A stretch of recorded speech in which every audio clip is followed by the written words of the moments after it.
Rob Carbone, and you're listening to BD4. He loops out to left field. Going to be a tough play. Jeter on the run, makes the play, and flies into the stands.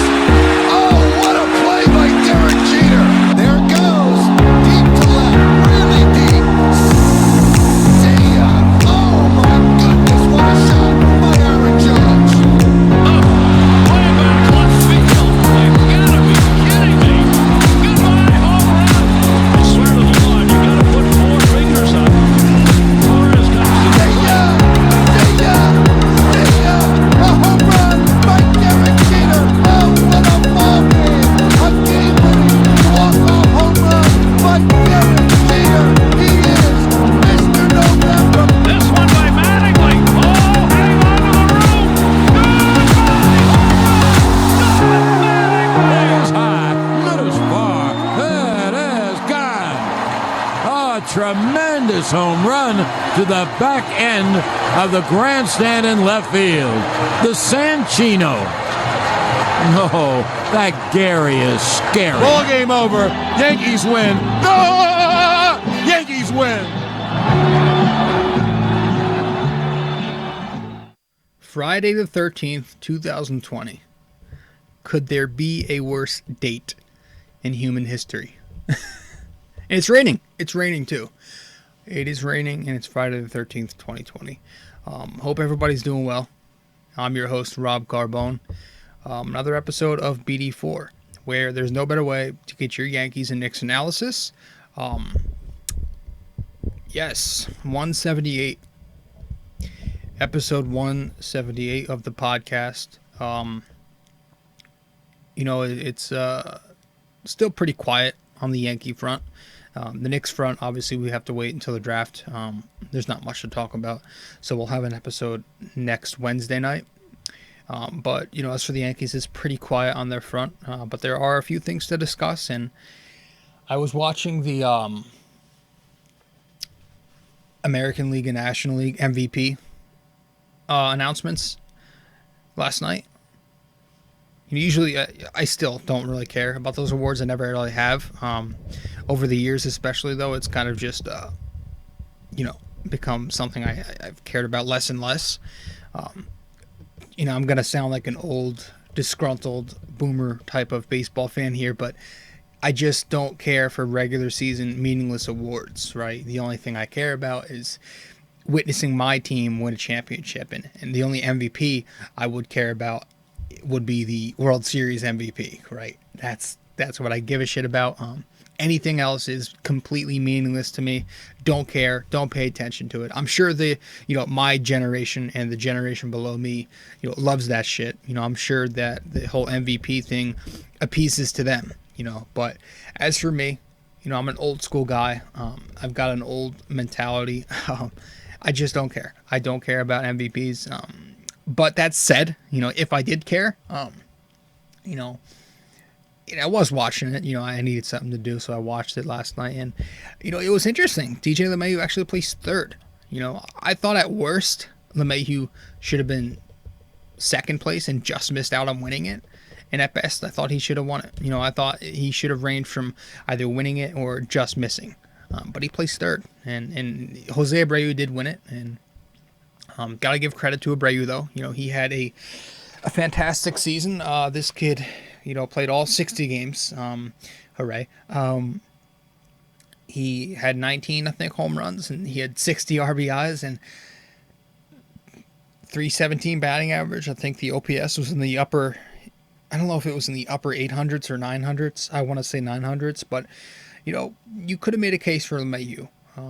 Maybe had he, again, Abreu did bring the White Sox back into the playoffs after missing for a while. But, maybe if LeMahieu didn't miss those 10 games, he would have won it, or he would have at least placed second place. I forget who was second. It was Mike Trout in fourth. I forget who was second, though. Who else was in the race? I can't remember. But Luke Voit wasn't even in the... Which is weird, because a lot of people were talking about Luke Voit beating out LeMahieu, but he ended up... I was very shocked. Luke Voit wasn't even in the conversation. I called him at one point the American League MVP, in one of my blogs, I think. He wasn't even fucking top 4. So it was interesting. Neither him or LeMahieu were even close to winning it. But you could have made a case for LeMahieu. I thought you should have at least made a case for LeMahieu to be in second. But, again, an award that I really don't care about. I'm not going to bitch about it. Not going to get passionate about this because it's something that doesn't mean anything to me. It's just a fun award for the players. And, Jose Abreu got emotional about it. So it was pretty cool to see him, take something that meant a lot, I guess, to him. In more important news, things that matter, while it's been pretty quiet on the Yankees front, there are rumblings of the Yankees shopping Gary Sánchez. And so for 178 tonight, that's pretty much what we're just going to cover real quick. Not going to be too lengthy, but we're going to talk about, what could potentially go down here. Do the Yankees decide to shop Gary Sánchez? And, we discussed a JT Realmuto signing a few episodes ago. And I think, we've said what we needed to say there. And tonight, though, or in this episode, it's actually during the day. One of the few times I get to record during the day. In this episode, we're going to discuss the another option, maybe a more realistic, less expensive, cheaper option for the Yankees at catcher. Do they decide to go a different way than Gary Sánchez in 2021? So we're going to get to all that in just a second. But first, we will head to our first break. Be right back. All right, fellas. So really quick, I just want to remind you that if you haven't subscribed to my podcast on the many different platforms that I'm on, you can do so right now. And all you got to do that is go to my website. Just go to nysportstalkrc.wordpress.com/connect. Once again, in order to subscribe to the podcast and listen to the podcast or watch it on the many platforms we have, go to my website at nysportstalkrc.wordpress.com/connect. All right, so obviously again, JT Realmuto, might happen, might not. I don't think it will. I think ultimately he'll end up staying in Philadelphia. If not, he will go somewhere not named the Yankees. He's obviously, there was something out there a couple days ago saying that he wasn't interested in playing in New York, and some players don't like that spotlight. But anyways, another guy I've been looking at who is a free agent as well, and he's been kind of in the headlines. I saw it yesterday on the 12th, Thursday the 12th. Today's Friday the 13th. But yesterday on the 12th, I saw that Yadier Molina from St. Louis is a free agent and that the Yankees were thinking about targeting him this offseason. Again, an idea I wouldn't be opposed to. I would not be opposed to signing a Yadier Molina. And this is a guy who's, I was going to say an upgrade from Gary, but honestly, who isn't an upgrade from Sánchez? But he's one of the guys that would be a pretty big upgrade. Who isn't? But no, I think you go down the list here and you look at someone like Yachty. There are a lot of pros he could bring to this Yankees team if he was to replace someone like Gary, and if the Yankees traded Gary away for starting pitching or whatever, and they signed Molina. By the way, they had Jose. I think they had Jose Molina before as a backup. It was like in 2009, and maybe a few years after that as well. But Yadier is obviously the best of the three brothers, him, Jose, and Benji. Yachty is a future Hall of Famer. And getting him, it would help. Not only would he be cheap, right? Not as pricey as a Realmuto or a James McCann, who I heard also in rumors lately. He would give the Yankees some financial flexibility because he is less money. He would likely cost, I think Heyman reported saying that he wants a 2-year deal. He prefers a 2-year deal, and I think if that were to happen, you would pay him maybe $16 million, no more. $8 million per year. If you get him for 1 year, that would be ideal. That would probably be the likely or the ideal scenario. You give him $10 million for 1 year. It wouldn't be anything crazy, nothing out of the ordinary. If the Yankees were going to get a Yachty, I would hope it was for just a 1-year contract, nothing crazy. So that's one of the positives there. He's cheap. Gary is less expensive right now. He's being paid pennies in the thousands, pennies. But Yachty still wouldn't he wouldn't damage you too much. He wouldn't damage those wallets of the Steinbrenner son too much. He's also just a better defensive catcher. I think that's the first thing people look at. They want a catcher, right? And this is a 9-time Gold Glove winner, a 4-time Platinum Glove winner, too. So he can fucking play defense. He's got an arm. He knows how to call a game. And you look at the flip side, Gary Sánchez, 2017 leads Major League Baseball in pass balls. 2018 leads Major League Baseball in pass balls. 2020 leads the American League in pass balls. So he's not a good defensive catcher. He never will be a much better defensive catcher. I think at best he'll be average, but that's even a stretch with how little he's improving and sometimes regressing year to year. He's got the strong arm, but that's about it. The framing thing isn't that special to me. I just think he's, Yachty is, bottom line, Yachty is a tremendous upgrade from a sloppy, lazy catcher in Gary.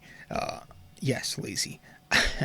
Veteran experience. You hear that word a ton. I know it's a cliche, it's tiring, but here's the difference. People forget he's a veteran with success. Okay, this is a 17 years in the league, a 2-time World Series champion. Okay, he's won 2 titles. He knows what it's like to win. He's motivated, unlike Gary. Again, lazy and unmotivated. Doesn't seem to have that drive, that hunger to win like a Yadier Molina does. A postseason performer, man. The guy knows how to hit. Gary Sánchez, 173, 608 with a 37% strikeout rate in the postseason. Yachty, 280, 699 OPS with an 11% K rate. So, much better across 17 seasons in the postseason than Gary has so far in his 5-year career. And just, even across their entire careers throughout the regular season and the postseason, he's just a better hitter. Gary, the last 3 seasons has obviously turned from a rising star to an abysmal, just sinking ship at the plate. 200 batting average with a 748 OPS over the last 3 seasons with a 28% K rate I have down here. And Yachty, I looked at his numbers the other day. He's a guaranteed 260. Guaranteed 260. I think all but twice in 17 seasons has he hit above that mark. But it's been the last 14 years where he's hit at least 260. So you're pretty much guaranteed to get, obviously it's riskier with how old, he gets older every year, but, he's gonna hit you a fucking decent enough average from the catching position. He'll hit you 260. He's a guaranteed 260, a 281 career hitter. And his K rate in his career, where Gary sits at 28, 10%. So he makes more contact. He is guaranteed to hit at a much higher clip. Again, he can perform in the postseason. He's got experience of winning. He's a good defensive catcher, and again, he's a cheaper option. It's pretty much a no-brainer to me. We're gonna get to break. We're gonna head to break one last time here, and then we have 2 more breaks. But we're gonna head to break one time here, and then when we get back, we'll discuss some of the cons to signing Yadier Molina. Be right back. I'm on a few different social media platforms today. If you want to follow my Instagram account, follow at Rob J. Carbone. If you want to follow my Facebook or Twitter account, follow at NY Sports Talk RC. So while there are so many benefits to getting a Yachty on this Yankees club, you do have to look at some of the things you're going to lose and some of the things you might have to think about. First thing, you're obviously going to lose some pop, right? Gary Sánchez, if there's one thing you can praise him for, it's his prestigious elite power that he possesses. While he's not always staying healthy, the 44 home runs per 162 is amazing. That's some shit you never see. You're not going to see that from many catchers today and going forward. So that's one thing you can praise Gary from. So you're going to lose that. going to Yadier Molina, who's not 44 per 162, but 13 home runs per 162, which, is still MLB average for league for catchers in the league. So you're going from elite pop to MLB average pop. I think the MLB average for catchers over the last 5 seasons in terms of batting average and OPS is 237 700. Last year it was 229 700. So Yachty still has, average pop from the catching position. It's just that you're not getting well above average. So you're going to lose some pop. That's one thing. But I think you would take that trade, considering everything else he brings that Gary doesn't. He's also a short-term move. This is obvious, right? He's more of a Band-Aid type of stopgap move. If you're trading Gary and then you're signing Yachty, you're going to have to figure out what you're doing eventually beyond 2020, right? Who's going to be your guy from there? It's not Yachty. He's 39 years old in July, so, it's a stopgap move. And yeah, old and battered. Old, beat, damaged. He's 39 in July. He's going into his 18th season next year. He's got almost 17,000 innings underneath his belt at catcher. That's just in the regular season. So you're going to probably see a lot of platooning. If Yachty were to sign with the Yankees, you would probably see him and Higgy. Likely, I'm getting a call right now. Anybody else always get just... It seems like more and more over the years, I'm getting constant spam calling. Everybody else has these ad blockers, whatever it's called, these spam blockers, but they don't receive these calls. I get calls like this every fucking day, at least twice. Random numbers. Connecticut, California. Nowhere near me. Old and battered, so we're probably going to see a lot of platooning, right? Him and Higgy will definitely share time behind the dish. Let's see, video froze on me. Here we go. But to prevent injury, you're going to have to give him a lot of rest, and you're going to see some 50-50, maybe some 60-40 playing time with Molina and Higgy in that order. And Higashioka did okay in 2020. As much as I was not a fan of him in previous seasons, he actually showed that he has some kind of potential as a backup catcher, spot starter.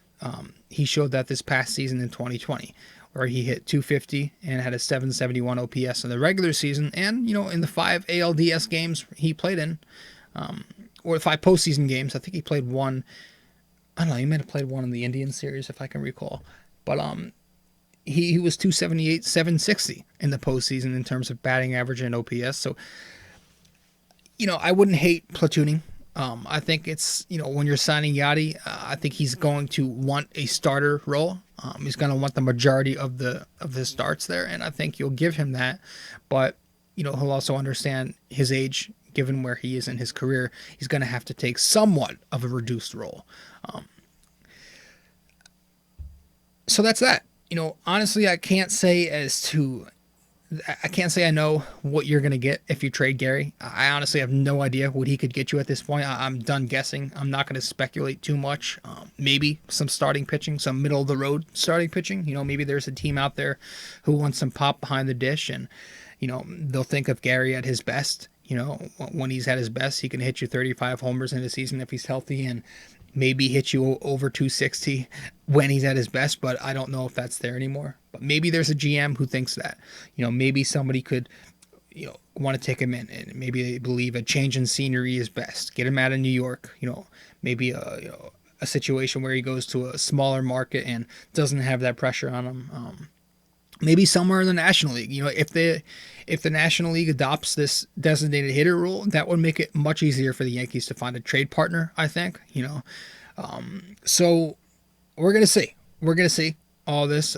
We have to see how it all shapes up. Obviously, right now it's still up in there what's going to go down. But Yadier Molina is not something I'm opposed to. I would not be pissed off if the Yankees were to go after Molina and offer him, $8 to $10 million, for a year. Again, at worst, I think they would end up paying him for 2 years, $16 million combined. So, it's an idea. It's nothing special. It's nothing crazy. It's not going to be your big offseason acquisition, but it is going to be something pretty major in terms of where the Yankees see Gary Sanchez. That would say a lot. If they were to sign a Molina, that means he's out the door. So, hey, it's just keep an eye on it.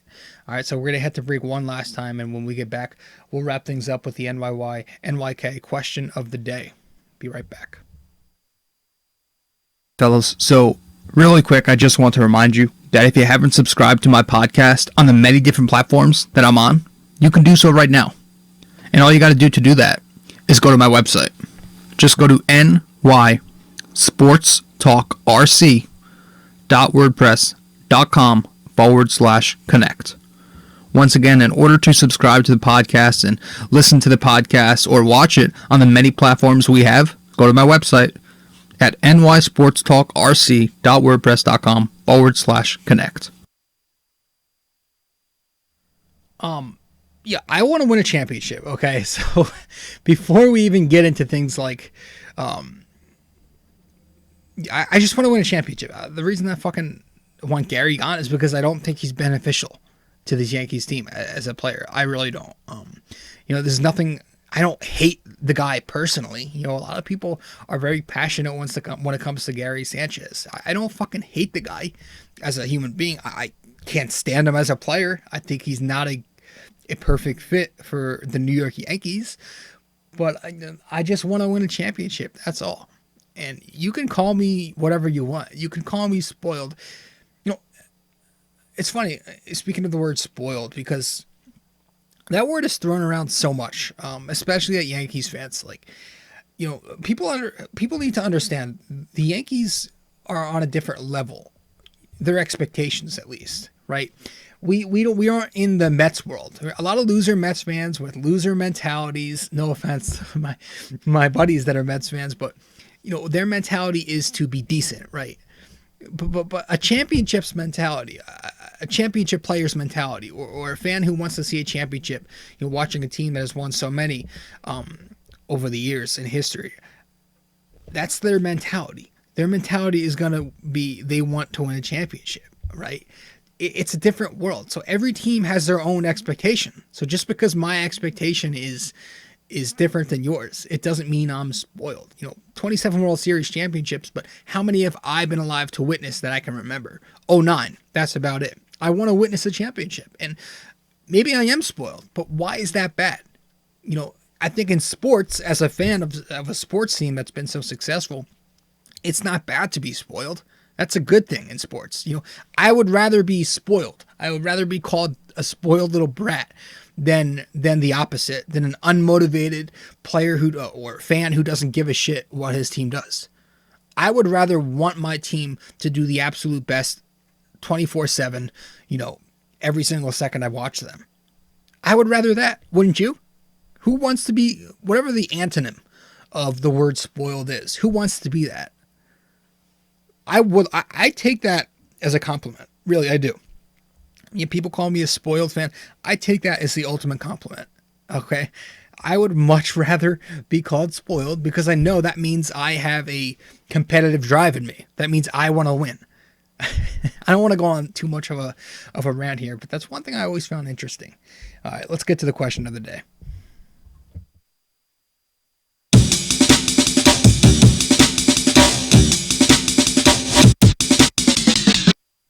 All right, so last time out in episode 177, I asked you another true or false question. I said true or false. The Yankees were originally the Baltimore Orioles, and that's true. That was their original name. I don't know if people knew that, but I think it was 1901 when they originally, when they fucking were first called the Baltimore Orioles and later changed it. But for episode 178, in this episode, I'm asking you guys, who holds the franchise record for triples in Yankee history? So let me know the answer to that question below in the comments section, or you can just comment on the post once I publish the podcast, or you can DM me on Facebook, Instagram, or Twitter, preferably Facebook or Instagram, being that I'm not on Twitter much nowadays. So guys, thank you so much for tuning into the podcast. This, once again, is your host, Rob Carbone, and you're listening to episode 178 of the podcast of BD4, where there's no better way to get your Yankees and Knicks analysis. And that's all we've got. Just talk a little MVP, LeMahieu, and talked a little Gary Sanchez, and talked about why spoiled is not a bad thing in sports. Guys, thank you so much. I'll see you next time. All right, ciao.